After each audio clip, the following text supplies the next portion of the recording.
नमस्ते दोस्तों। आज प्रस्तुत है हमारे ही YouTube परिवार की एक सदस्य और लेखिका रश्मि प्रकाश जी की लिखी हुई कहानी उनके संकलन इश्क के हजार रंग से लौट आओ शुभ। कितनी बार कहा है तुमसे वक्त पर आया करो। इतना इंतजार करवाते हो कि एक दिन तुम्हें छोड़कर कहीं चली जाऊंगी, फिर मिलने आना किसी और को। कहते हुए पंखुड़ी अपने प्रेमी शुभ से रूठकर जाने लगी। यार सुबह से शाम कर देता हूँ बस इस इंतजार में कि कब तुमसे मिलने आऊं, और आता हूं तो तुम नाराज हो जाती हो। कितनी मुश्किल से हमें वक्त मिलता है मिलने का, इसमें नाराज मत हुआ करो। शुभ जल्दी से पंखुड़ी का हाथ पकड़कर रोक लेता है। दोनों हर दिन शहर के एक लेक के पास आकर बैठा करते थे। शुभ, अब मुझे जाना होगा। पता है ना वो पीजी वाली आंटी 8:30 बजे के बाद आने नहीं देती हैं, फिर घर पर फोन कर देती हैं सो अलग। पंखुड़ी ने कहा और दोनों उठकर जाने लगे। आज न जाने क्यों शुभ का दिल बेचैन हो रहा था। अचानक उसने बोला, चलो ना कहीं साथ बैठकर डिनर करते हैं। आंटी जाने नहीं देगी तो मेरे साथ चल चलना। कहकर हंस दिया। दिमाग तो ठीक है, कुछ भी बोलते हो, चलो जल्दी। कहते हुए सामने आ रहे ऑटो को हाथ से इशारा कर पंखुड़ी ने रोका और बैठकर चल दी। आज पंखुड़ी को भी लग रहा था कि काश शुभ की बात मान लेती और उसके साथ ज्यादा वक्त बिता पाती। दूसरे दिन उठकर हर दिन की तरह शुभ के फोन का वह इंतजार कर रही थी, पर उस वक्त शुभ का फोन नहीं आया। वो सोचते हुए तैयार होकर ऑफिस चली गई। शुभ का न फोन आया न उसका फोन लग रहा था, स्विच ऑफ आ रहा था। पूरा दिन यूं ही गुजर गया। पंखुड़ी अब बेचैन होने लगी थी। कल तक साथ रहने को बोलने वाला शुभ आज एक फोन तक नहीं किया। शाम को जल्दी ही ऑफिस से निकल गई और अपनी तय जगह पर जाकर शुभ का इंतजार करने लगी। वक्त गुजरता गया पर शुभ नहीं आया। पंखुड़ी अब खुद को रोक नहीं सकी और जोर जोर से रोने लगी। आसपास के लोग जब देखने लगे तो वो आंसू पोंछकर बैठ गए। अब तो घर जाने का वक्त हो चला था, अब तक नहीं आया। जब से दोनों के बीच प्यार का एहसास हुआ, कभी शुभ ने ऐसा नहीं किया। क्या वजह हो सकती है? सोचकर पंखुड़ी उठी और फिर शुभ का नंबर लगाने लगी, पर अभी भी फोन स्विच ऑफ ही आ रहा था। पंखुड़ी बस शुभ के ऑफिस का नाम जानती थी और फोन नंबर, उससे ज्यादा वो कुछ भी नहीं जानती थी।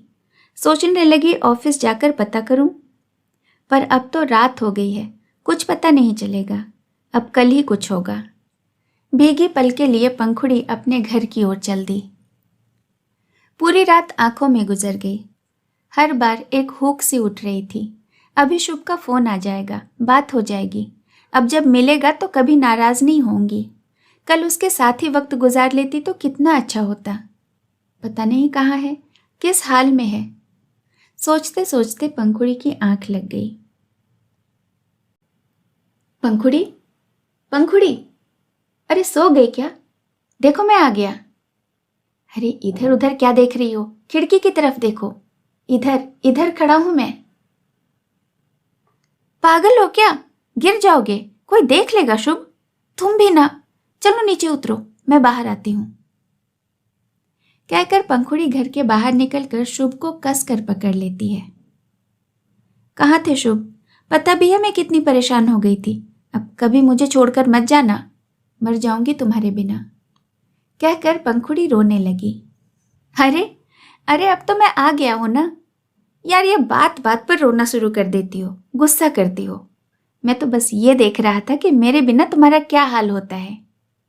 शुभ ने पंखुड़ी को गले लगाते हुए कहा। आ गया समझ? मैं नहीं रह पाऊंगी शुभ तुम्हारे बिना। अब से कभी ऐसा कुछ करने की गलती से भी न करना, नहीं तो मैं सच में नाराज हो जाऊंगी। पंखुड़ी कहकर फिर रोना शुरू कर दी। पंखुड़ी के चेहरे को अपनी ओर करते हुए उसके आंसुओं को हाथों से पोंछते हुए शुभ ने कहा, अब कभी तुम्हें छोड़कर कहीं नहीं जाऊंगा।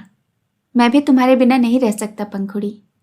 अच्छा चलो अब रोना बंद करो और जाकर सो जाओ, कल सुबह मिलता हूं। मत जाओ शुभ, यहीं रहो ना मेरे पास। मुझे नहीं जाना कमरे में, तुम्हारे साथ ही रहना है यहीं। पंखुड़ी बोलने लगी। पंखुड़ी, पंखुड़ी, अरे उठो, ये किसको बोल रही हो मत जाओ मत जाओ, यहाँ तो कोई भी नहीं है। कहते हुए उसकी रूममेट शिवानी झकझोरते हुए उसे उठाने लगी।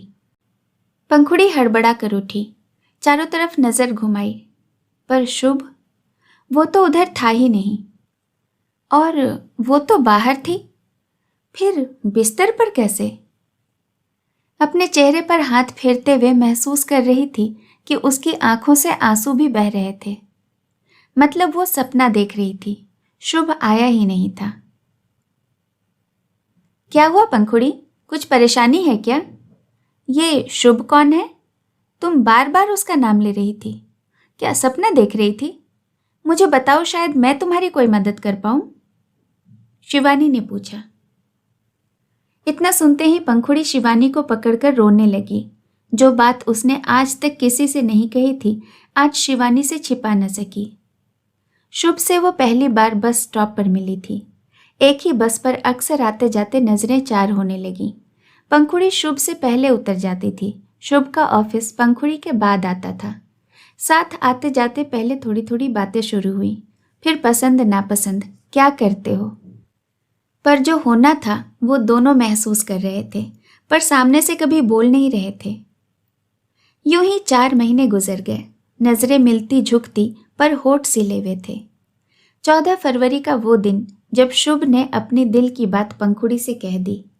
पंखुड़ी ने भी नजरें झुकाकर प्यार स्वीकार कर लिया था। दोनों को महीने ही तो हुए थे उन्हें मिलते हुए, पर प्यार, वो तो ऐसा हुआ लगता था न जाने कब से एक दूसरे को जानते हों।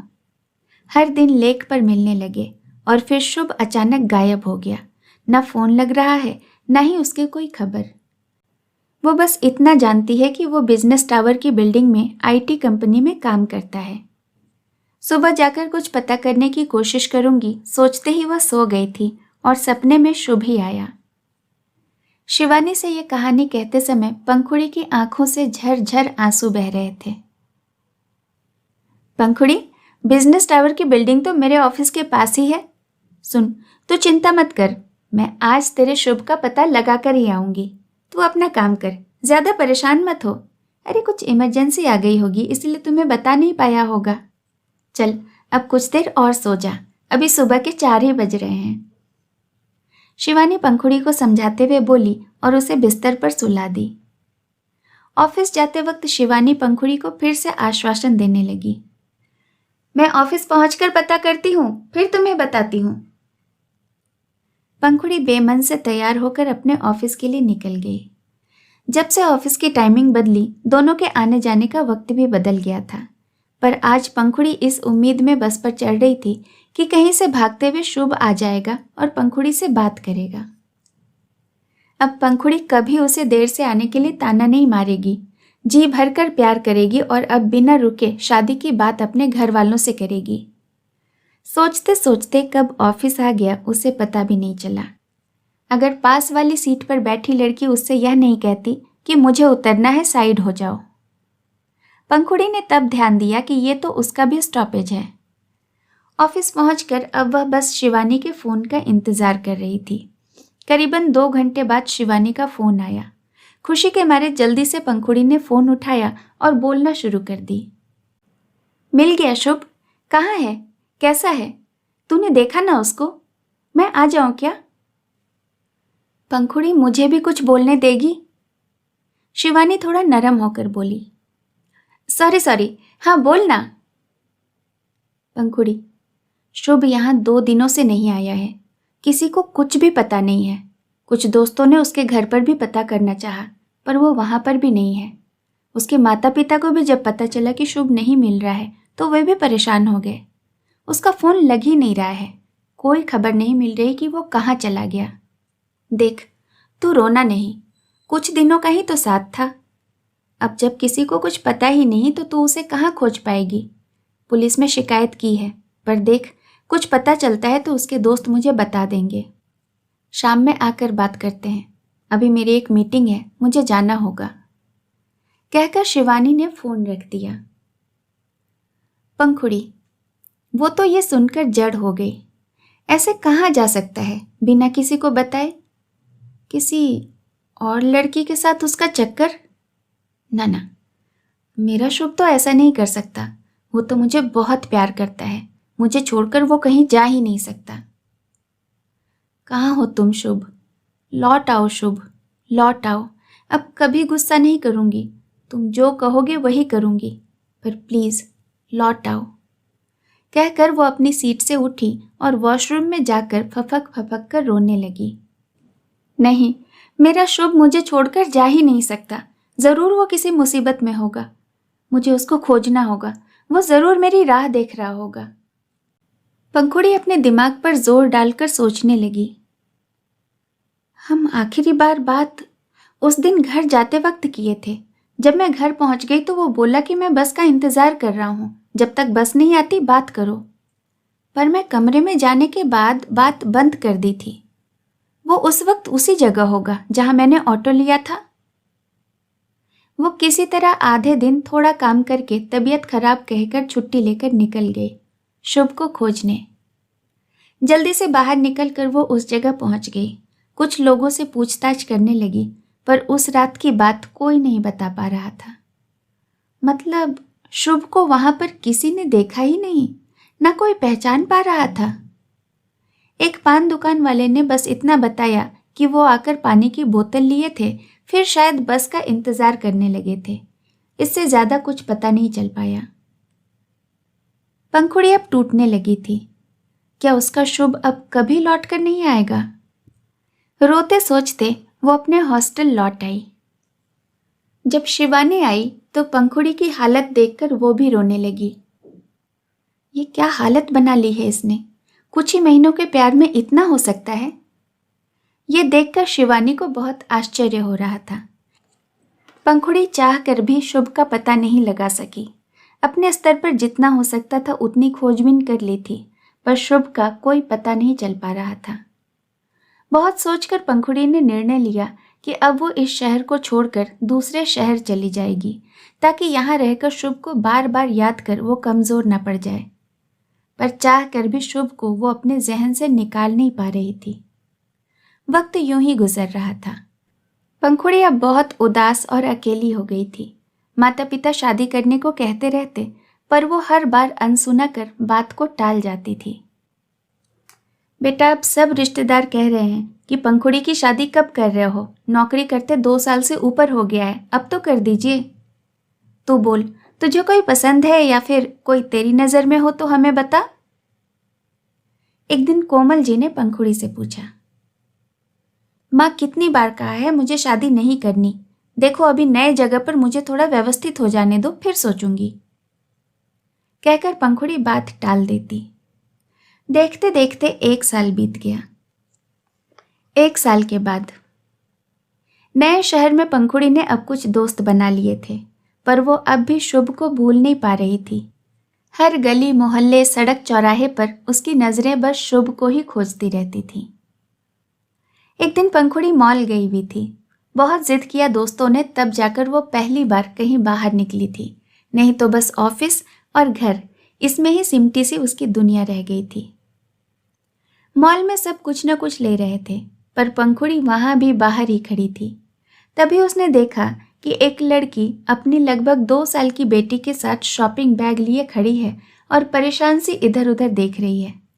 बच्ची कभी रोती, कभी गोद से उतरने को मचलती, पर पता नहीं क्यों उसे देखकर पंखुड़ी से रहा नहीं गया। वो उसके पास आकर बोली, क्या मैं आपकी कोई मदद कर सकती हूँ? पहले तो वो हिचकिचाई और फिर बोली, जी, वो मैं अपने पति का इंतजार कर रही थी। वो वॉशरूम गए हुए हैं, काफी देर हो गई। ऊपर से ये पाखी भी बहुत परेशान कर रही है। तभी वो सामने देखते हुए बोली, आपसे मिलकर अच्छा लगा। लीजिए, मेरे पति भी आ गए हैं, अब मैं जाती हूँ। कहकर वो उस आदमी की ओर बढ़ गई। पंखुड़ी ने पीछे मुड़कर देखा तो बस देखती ही रह गई। पंखुड़ी को लगा शायद उसकी नजरों को धोखा हुआ होगा। ऐसा कैसे हो सकता है? नहीं नहीं, ये वो हो ही नहीं सकता। वो होता तो जरूर मुझे पहचान जाता। सोचते हुए वो अपने दोस्तों की तरफ जाने लगी। तभी उसके पैर से कोई चीज टकराई। देखा तो उस महिला का एक छोटा सा पैकेट वहीं रह गया था। वो उसे उठाकर गेट की तरफ भागी। वो आराम से बाहर खड़ी शायद अपनी कार का इंतजार कर रही थी। पंखुड़ी उस तक पहुंचती उससे पहले ही वो कार में बैठकर उसके सामने से निकल गई। वो सुनिए सुनिए करती रह गई, पर सुनने वाली तो जा चुकी थी। गेट पर खड़े गेटकीपर ने पूछा, क्या हुआ मैडम, आप उन्हें क्यों आवाज़ दे रही थी? कोई बात है क्या? अरे वो जो कार में बैठकर गई उनका ये पैकेट यहाँ रह गया। अब मैं उन्हें जानती ही नहीं तो दूंगी कैसे? पंखुड़ी ने कहा। ओह ये बात है, कोई बात नहीं मैडम जी, आप या तो मुझे दे दीजिए नहीं तो आप खुद दे आइए, गेटकीपर ने कहा। क्यों, तुम इन्हें जानते हो? पंखुड़ी ने आश्चर्य से पूछा। इन्हें कौन नहीं जानता मैडम जी, ये यहाँ के सबसे रईस व्यक्ति महेंद्र जी की बेटी है, और तो और ये मॉल भी इन्हीं की जमीन पर बना हुआ है, गेटकीपर ने कहा। ओहो, फिर ठीक है, तुम मुझे इनका पता बता दो, मैं जाकर दे आऊंगी, पंखुड़ी ने कहा। और उसके मन में उसके पति को जानने की जिज्ञासा बढ़ती जा रही थी, इसलिए यह मिल रहा मौका वो खोना नहीं चाहती थी। गेटकीपर से पता लेकर दोस्तों को इत्तला कर वो उस पते की खोज में चल पड़ी। घर बहुत ज़्यादा दूर नहीं था, ऑटो वाले ने 10 मिनट में पहुंचा दिया। वो घर नहीं था, बंगला था, बहुत ही भव्य। उसका बाहर का बागीचा, आते में 2 गाड़ियां लगी थीं। पंखुड़ी ने देखा कि वो कार आ गई थी जिसमें बैठकर वो महिला निकल गई थी। बाहर चौकीदार ने पूछा, आपको किनसे मिलना है? वो अभी अभी जो कार आई है ना, मुझे उन महिला से मिलना है। वो मॉल में उनका सामान गिर गया था, मैं वही देने आई हूँ। पंखुड़ी बंगले के अंदर झांकने की कोशिश करती हुई बोली, आप हमें दे दीजिए, हम दे देंगे। यहाँ किसी को बिना अनुमति अंदर आना मना है, चौकीदार ने कहा।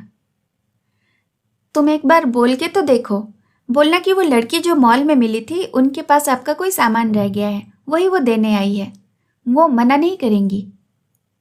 पंखुड़ी यहाँ आकर अंदर जाने का लालच छोड़ना नहीं चाहती थी। चौकीदार ने कॉल किया तो पंखुड़ी ने देखा कि वो महिला खुद ही बाहर बरामदे में आकर आने का इशारा कर रही थी। चौकीदार ने अदब से गेट खोलकर अंदर जाने दिया। महिला पंखुड़ी को इज्जत के साथ अंदर ले गई। पंखुड़ी की नज़रें बस उस आदमी को तलाश रही थी। एक बार ठीक से देख लूं तो तसल्ली हो जाएगी। बैठिए, आपका नाम क्या है? मेरा नाम पंखुड़ी है। मैं प्रदीप्ति, कहकर उस महिला ने अपना परिचय दिया। ये आपका पैकेट गिर गया था, वही देने आई, पंखुड़ी ने कहा। ओह, अरे शुक्रिया, मैं सोच ही रही थी शायद शॉप पर ही रह गया। आप क्या लेंगी, ठंडा या गर्म? प्रदीप्ति ने पूछा। मुझे ब्लैक कॉफ़ी चलेगी, पंखुड़ी ने कहा। अरे, ये तो मेरे पति को भी बहुत पसंद है, कहकर वो अपने कुक को कॉफ़ी और स्नैक्स लाने को बोली। आपके घर में कौन कौन रहता है? चारों तरफ नज़र घुमाकर पंखुड़ी उस आदमी की तस्वीर या फिर उसकी एक झलक देखने को परेशान नजर आ रही थी। यहाँ मेरे मम्मी पापा और हम 3, यही छोटा सा मेरा परिवार है। ससुराल वालों ने मेरे लव मैरिज को स्वीकार नहीं किया, इसलिए मैं यहीं रहती हूँ, प्रदीप्ति ने संक्षिप्त सा परिचय दिया। तभी पंखुड़ी ने देखा कि वो आदमी पाखी को गोद में लेकर इसी ओर आ रहा है। इनसे मिलो, यह है शिव, मेरे पति, प्रदीप्ति ने बताया। पंखुड़ी शिव को देख रही थी और सोच रही थी कि यह शिव कैसे हो सकता है, ये तो शुभ है, पर यह मुझे पहचान क्यों नहीं रहा? कुछ तो अलग नहीं है शुभ और इसमें। फिर यह चुप क्यों है, मुझसे बातें क्यों नहीं कर रहा? इसकी जिंदगी में प्रदीप्ति ही थी तो मुझे क्यों प्यार किया? सोचते सोचते अचानक पंखुड़ी के मुंह से निकल गया, ये तो शुभ है, शिव कैसे हो सकता है? प्रदीप्ति पंखुड़ी की ओर देखने लगी। यह क्या बोल रही हो तुम? ये शिव हैं, मैं इनको 4 साल से जानती हूँ, तुम्हें जरूर कोई गलतफहमी हो रही है। शिव नाम का वो आदमी इन सब से बेखबर पाखी में व्यस्त था। पंखुड़ी को शिव को देखकर महसूस हो रहा था कि यह आम आदमी की तरह व्यवहार नहीं कर रहा। अगर वो इसका पति है तो इसके पास क्यों नहीं रहता? कोई तो बात जरूर है। ये प्रदीप्ति या तो झूठ बोल रही है या फिर सच में ये मेरा शुभ नहीं हो सकता। पंखुड़ी की बेचैनी बढ़ने लगी। उधर प्रदीप्ति भी चाह रही थी कि अब पंखुड़ी यहाँ से चली जाए। प्रदीप्ति पंखुड़ी से कुछ कहती, तभी प्रदीप्ति के माता पिता कहीं बाहर से आते नजर आए। पंखुड़ी को देखकर उसकी मम्मी ने पूछा, ये तुम्हारी नई सहेली है? क्योंकि इसे मैंने पहले कभी नहीं देखा। प्रदीप्ति ने मम्मी पापा को मॉल वाली बात बता दी। दोनों ने पंखुड़ी का शुक्रिया किया और बोले, कभी कभी आ जाया करो। प्रदीप्ति की कोई तो दोस्त हो जिसके साथ ये खुलकर हंसे बोले। प्रदीप्ति जी कहकर उठने को हुई। अरे कहाँ जा रही हो? बैठो, हमसे भी तो कुछ बातें कर लो। ये बताओ क्या करती हो? घर में कौन कौन है? प्रदीप्ति की मम्मी पल्लवी जी ने पूछा। जी मैं यहाँ नौकरी करती हूँ। माता पिता अपने घर में रहते हैं। मैं यहाँ कुछ दोस्तों के साथ एक फ्लैट लेकर रहती हूँ, पंखुड़ी ने कहा। ओह, तो चलो आज फिर साथ में डिनर करते हैं। फिर तुम चली जाना, दिक्कत होगी तो मैं तुम्हें ड्रॉप करवा दूंगी, पल्लवी जी ने कहा। पंखुड़ी नोटिस कर रही थी कि शिव किसी से ज्यादा बात नहीं कर रहा, चुपचाप पाखी के साथ खेल रहा था, जैसे उसे दीन दुनिया से कोई सरोकार ही नहीं हो। ये कुछ बोलते नहीं है, एक बार हेलो भी नहीं किया मुझसे, पंखुड़ी पल्लवी जी से बोली। बेटा ये बहुत कम बोलता है, जब से इसका। पल्लवी जी कुछ बोलने ही जा रही थी कि प्रदीप्ति ने किसी काम से पल्लवी जी को अंदर बुला लिया। पंखुड़ी चुपचाप वहां से उठी और शिव और पाखी के पास चली गई। पता नहीं उसके मन में क्या चल रहा था। वो जाकर पाखी के साथ खेलने की कोशिश करने लगी और चोरी चोरी शिव को गौर से देखने लगी। शुभ, तुम शुभ हो ना? फिर शिव क्यों बन गए? न चाहते हुए भी पंखुड़ी के मुंह से निकल गया। न जाने क्यों शुभ नाम सुनकर शिव की आंखें अजीब सी हुई, फिर वो सामान्य हो गया, जैसे कि उसने कुछ सुना ही नहीं हो। तभी दीप्ति और पल्लवी जी पंखुड़ी को खाने के लिए बुलाने आ गए। डाइनिंग टेबल पर पंखुड़ी ने ध्यान दिया कि बहुत कुछ वही बना था जो शुभ को पसंद था। क्या है ये? कौन है ये? क्यों ऐसा लग रहा है कि ये शुभ ही है? पर ये शिव नाम, और फिर ये मुझे पहचान क्यों नहीं रहा? हर कौर के साथ पंखुड़ी बस यही सोचे जा रही थी। पंखुड़ी चाह कर भी शिव के बारे में कुछ पता नहीं कर पा रही थी। खाना खाने के बाद अब तो यहाँ से जाना ही पड़ेगा। पंखुड़ी की समझ में कुछ नहीं आ रहा था कि कैसे और क्या कहकर कुछ भी पूछे। खैर उसने प्रदीप्ति के परिवार से अनुमति मांगी और निकलने लगी। आप सबसे मिलकर बहुत अच्छा लगा, पंखुड़ी ने कहा।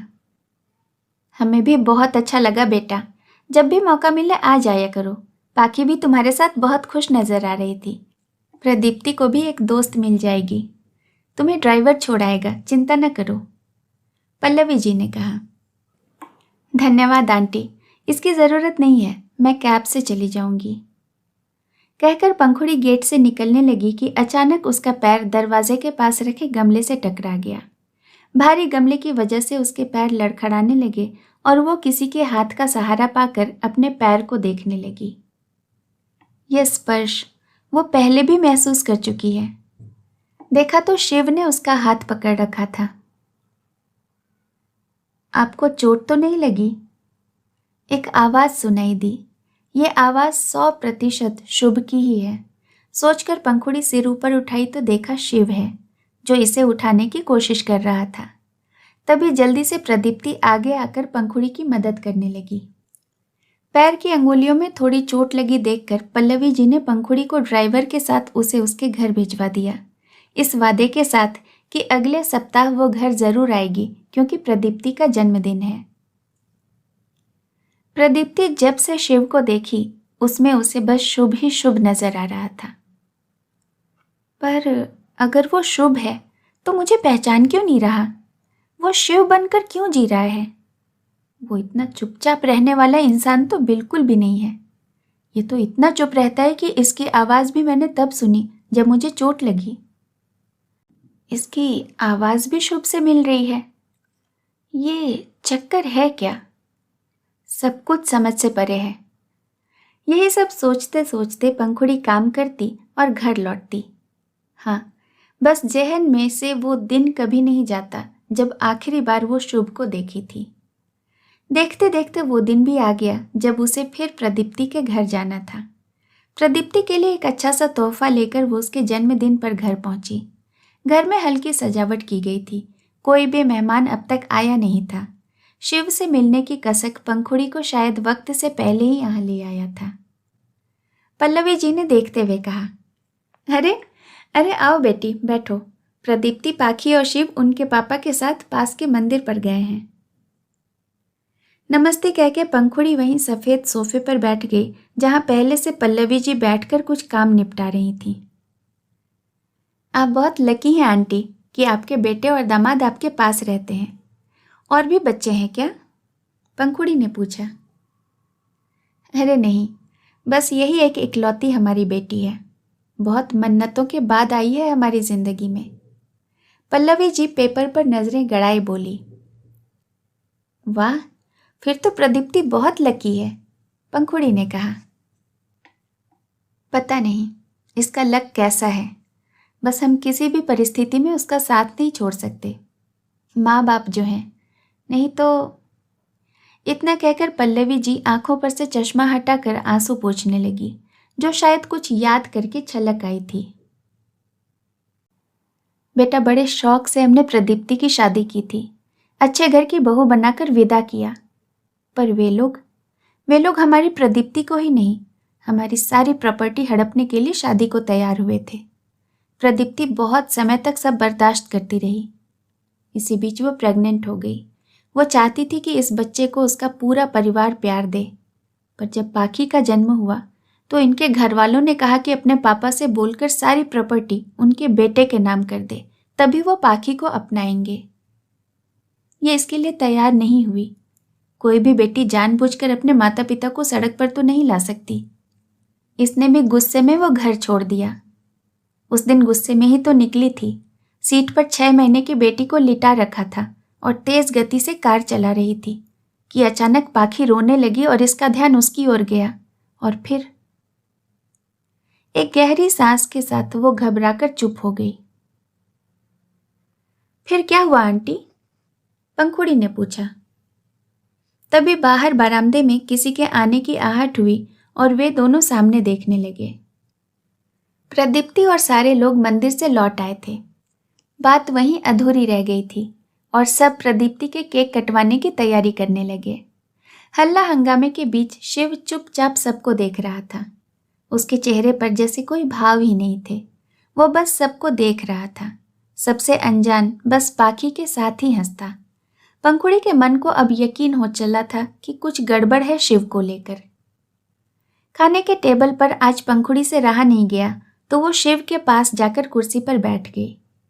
प्रदीप्ति के चेहरे पर उतरते चढ़ते भाव पंखुड़ी ने भी महसूस किए। वो पास से शिव को देखकर समझने की कोशिश करना चाहती थी। खाते खाते अचानक पंखुड़ी को खांसी उठी और शिव ने जल्दी से पानी पिला दिया और पीठ सहलाने लगा। यह स्पर्श, यह केयर, यह सब तो शुभ के जैसा ही महसूस हो रहा था। क्या ये मैं बस शुभ को सोच रही हूं इसलिए महसूस हो रहा है, या सच में कुछ और है? बेटा, अब तुम ठीक हो ना? पल्लवी जी ने पूछा। जी आंटी, मैं बिल्कुल ठीक हूँ, कहकर वो शिव की ओर देखने लगी। वही नैन नक्श, वही हाव भाव, सब कुछ तो वही है, पर नाम और कम बोलने वाला स्वभाव, बस यही वो बात थी जो शुभ से अलग थी। क्या सोचने लगी पंखुड़ी? प्रदीप्ति ने पूछा। कुछ नहीं, बस जब भी तुम्हारे शिव को देखती हूँ तो किसी की याद आ जाती है। ऐसा लगता है जैसे। यह कहकर पंखुड़ी प्रदीप्ति के चेहरे को गौर से देखने लगती है।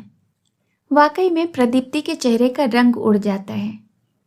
अब पंखुड़ी को यकीन हो चला था कि ये शिव नहीं है, पर यह कुछ बोलता क्यों नहीं, मुझे देखकर अनजान क्यों बना हुआ है? यह बात उसे बार बार कचोट रही थी। उस दिन तो पंखुड़ी वहां से निकल आई, पर मन में यही ख्याल आ रहे थे कि अब किस तरह पता किया जाए कि ये शिव आखिर है कौन जो मुझे मेरे शुभ की याद दिलाता है। अभी 2 ही दिन बीते होंगे कि पंखुड़ी को ऑफिस की बिल्डिंग के बाहर पल्लवी जी मिल गई। अरे बेटा, तुम यहाँ? पल्लवी जी ने पूछा। जी नमस्ते आंटी, मेरा ऑफिस इसी बिल्डिंग के 5वें तल्ले पर है। आप यहाँ कैसे? पंखुड़ी ने पूछा। ओह, मैं इधर से गुजर रही थी तो सोचा अपनी दोस्त से भी मिल लूँ। वो इधर ही रहती है। आओ मैं तुम्हें उससे मिलवाती हूँ, पल्लवी जी ने कहा। अरे नहीं आंटी, अभी ऑफिस का टाइम हो रहा है, फिर कभी मिल लूँगी, आप जाइए, पंखुड़ी अपनी घड़ी को देखते हुए बोली। जैसी तुम्हारी मर्जी बेटा। वो 7वें फ्लोर पर किरण जुनेजा का ऑफिस है ना, उसी के पास जा रही हूँ, कभी चाहो तो मिल लेना, पल्लवी जी कहकर जाने लगी। किरण जुनेजा, ये तो बहुत पहुंची हुई हस्ती है। चलो एक बार मिल ही लिया जाए, क्या पता कुछ पता चल सके। सोचते हुए पंखुड़ी जल्दी से अपने कदम लिफ्ट की ओर बढ़ा दी, जहां पल्लवी जी भी खड़ी थी। चलिए आंटी जी, मैं भी साथ ही चलती हूँ, कहकर पंखुड़ी किरण जुनेजा के ऑफिस की ओर चल दी। हेलो किरण, कहकर पल्लवी जी किरण के गले लग गई। देखकर लग रहा था कि दोनों में गहरी दोस्ती होगी। इससे मिलो, यह है पंखुड़ी, प्रदीप्ति की दोस्त, पंखुड़ी की ओर इशारा करते हुए पल्लवी जी ने कहा। ओह हेलो, किरण ने कहा। हेलो मैम, पंखुड़ी ने कहा। और बताओ पल्लो, प्रदीप्ति कैसी है? और वो लड़का, क्या नाम बताया उसका? हाँ, शिव, वो कैसा है? प्रदीप्ति के साथ कैसा रिश्ता रख रहा है? किरण ने पल्लवी से सवाल किया। पहले जैसा ही है सब, कुछ भी बदलाव नहीं आया।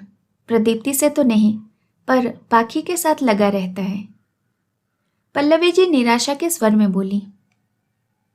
प्रदीप्ति क्या कहती है? वो क्या सोच रही है आगे? उसके साथ ही रहेगी या फिर? किरण ने पूछा। पंखुड़ी के कान खड़े हो गए, समझ नहीं पा रही थी कि पूछें तो क्या पूछें। किरण सोच रही हूं कि दोनों की शादी करवा दूं। अब उस लड़के का कुछ समझ में नहीं आ रहा। डॉक्टर ने कहा था 1-2 साल में शायद वो ठीक हो जाएगा, या फिर उसके पहले भी वैसे ही घटनाक्रम हो तो ठीक हो सकता है। पर डर इस बात का है कि वो ठीक हो गया तो उसके बाद अगर प्रदीप्ति को नहीं पहचान पाया तो मेरी बेटी का क्या होगा। बस इसी डर से आगे कुछ सोच नहीं पा रही हूं, पल्लवी जी ने कहा। पल्लवी, मेरी एक बात मान और डॉक्टर को मिल ले। वो क्या बोलते हैं उसके बाद ही कुछ निर्णय लेना। अच्छा होगा प्रदीप्ति का घर फिर से बस जाए, किरण ने कहा। घर फिर से बस जाए, इसका क्या मतलब है? सोचकर पंखुड़ी ने पूछा। कोई परेशानी है क्या? मुझे बताइए, शायद मैं मदद कर पाऊं। पंखुड़ी की आवाज सुनकर पल्लवी जी घबरा गईं। उन्हें बातें करते ध्यान ही नहीं रहा कि पंखुड़ी भी साथ में है। वही किरण सोच रही थी कि पंखुड़ी सब जानती होगी, इसीलिए बात करने लगी। कुछ नहीं बेटा, हम बस यूं ही बातें कर रहे थे, पल्लवी जी ने कहा। आंटी, आप शिव की बात कर रही हैं क्या? वो कुछ अजीब लगा मुझे भी। इतना कोई चुपचाप रहता है क्या? मुझे तो कुछ अजीब ही लगता है। कुछ हुआ है क्या उसके साथ? पंखुड़ी ने कहा। पंखुड़ी, क्या तुम्हें कुछ नहीं पता? किरण जी ने आश्चर्य जताया। जी नहीं मैम, मैं तो अभी 1 महीने पहले ही प्रदीप्ति से मिली थी। 2 ही बार इनके घर गई हूँ, पर शिव मुझे कुछ अजीब से लगे, इसीलिए मैं जानना चाह रही थी, पंखुड़ी ने कहा। तुम्हें याद है पंखुड़ी, मैं बता रही थी कि प्रदीप्ति अपनी बेटी को लेकर निकल गई थी। गाड़ी की तेज गति थी, अचानक से पाखी रोने लगी और प्रदीप्ति गाड़ी साइड कर पाखी को गोद में लेने ही जा रही थी कि अचानक गाड़ी किसी चीज से टकरा गई। सामने उसे कुछ नजर नहीं आ रहा था। वो जल्दी से पाखी को गोद में लेकर देखने के लिए कार के बाहर निकली। देखती है कि एक आदमी गिरा पड़ा है, शायद उससे ही कार टकरा गई थी। वहां इक्का दुक्का ही लोग थे। उन्होंने प्रदीप्ति को बहुत सुनाया, बोले कि तुम्हें दिखाई नहीं देता, वो बेचारा सड़क के किनारे झुककर अपने जूते के फीते बांध रहा था और तुमने टक्कर मार दी। शायद तभी तो वो प्रदीप्ति को दिखाई नहीं दिया। उस आदमी के सिर पर चोट लगी थी और खून भी बह रहा था। वो बेहोश हो रखा था। प्रदीप्ति ने डर कर अपने पापा को फोन किया। हमने किसी तरह उससे कहा कि उस आदमी को लेकर अस्पताल जाओ, हम आ रहे हैं। वो तब यहाँ नहीं रहती थी, और उसके पास जाने में हमें बहुत वक्त लगता, इसीलिए उस शहर के एक अस्पताल में फ़ोन कर उसके इलाज की व्यवस्था करवा दी। वो तो पहचान की वजह से प्रदीप्ति को पुलिस केस से हमने बचा लिया। वहाँ के डॉक्टरों ने जल्दी से दूसरी जगह ले जाने को कहा। बेटा, फिर उस आदमी को लेकर हम यहाँ आ गए। डॉक्टर ने उसका अच्छी तरह इलाज किया और जब उसे होश आया तो वो खुद को पहचान ही नहीं पा रहा था। डॉक्टर ने बहुत कोशिश की पर वो तो कुछ बता ही नहीं पा रहा था। बस एक बार वो प करके बेहोश हो गया। फिर जब उसे होश आया तो उसे कुछ भी याद नहीं आ रहा था। हमें उसका फ़ोन भी पूरा टूटा फूटा मिला। हम खुद समझ नहीं पा रहे थे कि करें तो क्या करें। उसके बाद जब उसके जख्म ठीक हो गए तो हम उसे अपने साथ ले आए। लोगों को लगता है कि वो प्रदीप्ति का पति है। हम भी इस बात को वैसे ही चलने दे रहे हैं, कहकर पल्लवी जी सिर पर हाथ रखकर परेशान नजर आई। आंटी, क्या वो कभी ठीक नहीं होगा? पंखुड़ी अब परेशान होने लगी। होगा बेटा, शायद फिर किसी ऐसी परिस्थिति का सामना हो तो ठीक हो जाए, पर हम डर से ऐसी स्थिति से बच रहे हैं। क्या करूं, बेटी की माँ जो हूं, ऐसा लगने लगा है कि प्रदीप्ति अब शिव को पसंद करने लगी है, पल्लवी जी ने कहा। आंटी, आप प्लीज अभी मेरे साथ घर चलिए, मुझे वो फोन देखना है, पंखुड़ी ने बहुत उतावलेपन से कहा। पर क्यों बेटा, तुम क्या पता कर पाओगी? पल्लवी जी उठते हुए बोली। पहले आप चलिए तो, जल्दी चलिए। पंखुड़ी की उम्मीद बढ़ती जा रही थी। घर पहुंचकर जैसे ही पंखुड़ी को शिव का फोन दिया गया, वो फोन पर झपट पड़ी। ये मेरा शुभ है आंटी, ये मेरा शुभ है। मुझे लग रहा था कि कुछ तो बात है, इससे मैं क्यों खींची चली आती हूँ। अब समझ में आया कि अपने शुभ के लिए मैं यहाँ तक आई। पंखुड़ी लगभग वहां से भागते हुए शुभ के पास पहुंची, जो इन सब बातों से बेखबर था। शिव, शुभ पाखी के साथ खेल रहा था। प्रदीप्ति वहीं एक कुर्सी पर बैठकर मैगजीन पढ़ रही थी। शुभ, शुभ मुझे पहचानो ना, देखो मैं तुम्हारी पंखुड़ी हूं। शुभ, कुछ तो याद करने की कोशिश करो, देखो ना, देखो मैं तुम्हारी पंखुड़ी। पंखुड़ी उसको झकझोरते हुए बोलने लगी। शुभ, शिव आश्चर्य से पंखुड़ी को देख रहा था। प्रदीप्ति पंखुड़ी के पास आकर बोली, ये क्या कर रही हो तुम? ये शिव है, कोई शुभ नहीं है। नहीं प्रदीप्ति, मुझे सब पता चल गया है, ये मेरा शुभ है जिसको तुमने टक्कर मारा था। कितने खुश थे हम, वो बोल रहा था कि कैब का वेट कर रहा हूं, और उसके बाद उसका फोन बंद हो गया। मेरी जिंदगी बंद हो गई। ये क्या बोल रही हो पंखुड़ी? ये मेरा शिव है, तुम्हें कोई गलतफहमी हुई होगी, प्रदीप्ति ने कहा। बेटा, मुझे लग रहा है पंखुड़ी सच कह रही है।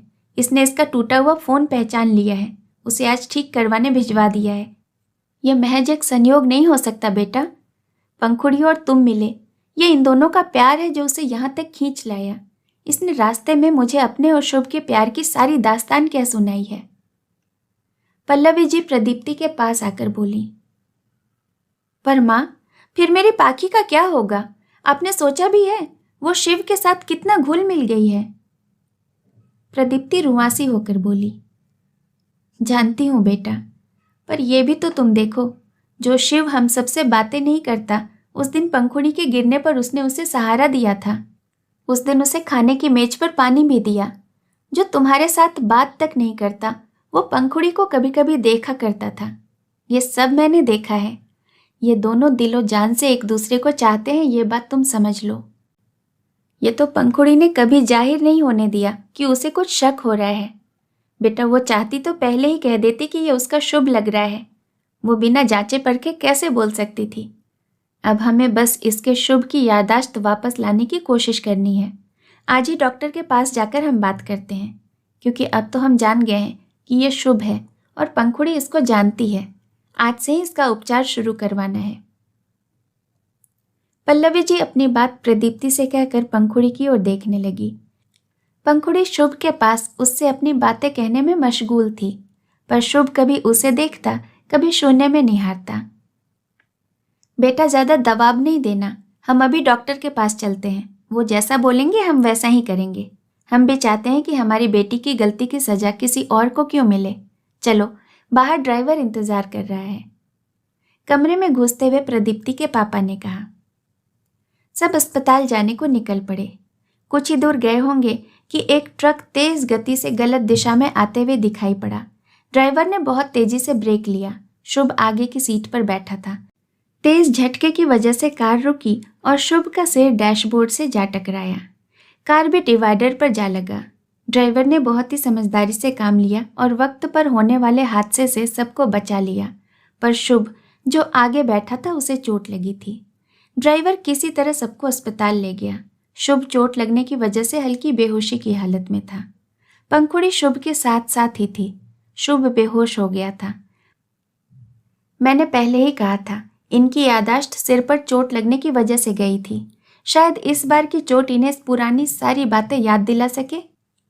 कहकर डॉक्टर शुभ के सिर पर लगी चोट देखने लगे। वक्त बीत रहा था, पर शुभ को होश नहीं आया। देख, पंखुड़ी ने डॉक्टर से कहा, मुझे एक बार शुभ के पास जाने दीजिए डॉक्टर। मुझे पता है कि वो इस बार ठीक हो जाएगा। उसे तो इंतजार करवाने की आदत ही है। कहते कहते पंखुड़ी फफक पड़ी। डॉक्टर ने नर्स के साथ पंखुड़ी को अंदर जाने की इजाजत दे दी। लौट आओ शुभ, अब और कितना इंतजार करवाओगे? जानती हूँ तुम्हें बहुत मजा आता है मुझे परेशान करने में, पर अब और इंतजार नहीं कर सकती शुभ, लौट आओ। कहते कहते पंखुड़ी शुभ का हाथ पकड़कर रोने लगी। आंसुओं की कुछ बूंदें ज्यों ही शुभ के हाथों पर पड़ी, उसकी अंगुलियों में हलचल हुई। नर्स ने देखते ही डॉक्टर को आवाज दिया। डॉक्टर आकर शुभ की जांच करने लगे। धीरे धीरे शुभ की आंखें खुली। सामने पंखुड़ी खड़ी थी। पंखुड़ी कहकर शुभ उसकी ओर अपना हाथ बढ़ाने लगा। पंखुड़ी जल्दी से शुभ के पास आई और बोली, हाँ शुभ, तुम्हारी पंखुड़ी। मैं यहाँ कैसे? इन सवालों में शुभ उलझता इससे पहले ही पंखुड़ी ने कहा, तुम देखकर नहीं चल सकते, फोन पर लगे रहते हो। इन लोगों ने तुम्हें यहाँ पहुंचाकर मुझे तुम्हारा फोन दिया, आखिरी कॉल पर मेरा नंबर जो था। पंखुड़ी भी नहीं चाहती थी कि शुभ अब कुछ भी सोचे, समझे और पूछे। बीते दिन ना शुभ को याद रहे, ना वो चाहती थी प्रदीप्ति के परिवार वालों से शुभ का ज्यादा परिचय करवाए। उसे तो बस अपना शुभ चाहिए था, जो अब लौट आया था। प्रदीप्ति और उसका परिवार पंखुड़ी से मिलकर वहां से चले गए। पंखुड़ी शुभ को लेकर अपने साथ घर आ गई। गुमशुदा शुभ लौट आया था। जब ये बात परिवार वालों को पता चली तो वे सब यहाँ आ गए। पंखुड़ी ने भी अपने मम्मी पापा को बुला लिया। दोनों परिवारों ने इन्हें अपना आशीर्वाद दे दिया। पंखुड़ी के विश्वास की जीत हो गई। उसे उम्मीद थी कि उसका शुभ जरूर लौट आएगा। इस कहानी को सुनने के लिए आपका बहुत बहुत धन्यवाद। दोस्तों, ऐसी और भी कई कहानियाँ मेरे चैनल पर उपलब्ध हैं, जिनमें क्लासिक राइटर्स जैसे प्रेमचंद्र जी, शरद चंद्र जी, सुभद्रा कुमारी चौहान जी, रविन्द्रनाथ टैगोर जी इत्यादि इन सारे लेखकों की कहानियाँ आपको मेरे चैनल पर मिल जाएंगी, जिनके सारे जो बुक्स हैं वो आपको ऑडियो फॉर्म में मिल जाएंगे। तो इन कहानियों को सुनने के लिए आप मेरे चैनल को ज़रूर सब्सक्राइब करें और इसके साथ लगे बेल आइकन को भी प्रेस करें, ताकि मेरे द्वारा अपलोड की गई कहानियों का नोटिफिकेशन आपको मिलता रहे और कोई भी कहानियाँ आपसे मिस ना हो। जल्द मिलूंगी एक नई कहानी के साथ। नमस्कार।